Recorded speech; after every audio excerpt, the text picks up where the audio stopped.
नमस्कार, मी पंजाब डक। आज आहे 12 फेब्रुवारी 2025 आणि हे आपला हरभरा गोळा करणे चालू पाहू शकता। हे सगळे गोळा करणं चालू आहे। आज हे हरभरा गोळा करणे चालू आहे आणि शेतकऱ्याला सांगू इच्छितो की तुम्ही काय करा, म्हणजे 25 फेब्रुवारीच्या आत तुम्ही तुमचा हरभरा गोळा करून ठेवा। कारण की ना राज्यामध्ये दरवर्षी एक लेवून ठेवत जा की 22 फेब्रुवारी ते 10 मार्चमध्ये एक अवकाळी पाऊस येत असते, म्हणून हे लक्षात घ्यायचं। म्हणून म्हणतो की 25 तारखेपर्यंत तुमचे तुरी काढून घ्या, गहू काढून घ्या, हरभरा काढून घ्या।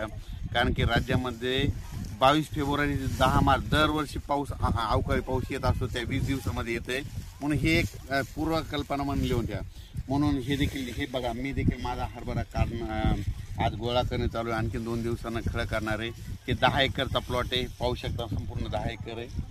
हे 10 एकरचा गोळा करणं चालू आहे संपूर्ण, आणि 8 एकरचा आणखी कापायचा राहिलेला आहे। तर 22 फेब्रुवारीच्या आत म्हणजे 25 तारखेच्या आत आम्हाला हे संपूर्ण तयार करून ठेवायचं आहे। कारण की राज्यामध्ये कसं असतंय, दरवर्षी 22 फेब्रुवारी 10 मार्च एक अवकाळी येतच असतंय आणि दरवर्षी लिहूनच ठेवा तुम्ही की ते पाऊस येतंय म्हणून। आणि पाहू शकता आपला हरभरा गोळा करणं चालू आहे। आजच्याने 112 दिवस झालेले आहेत आणि 112 दिवसाला गोळा करणं चालू आहे। धन्यवाद।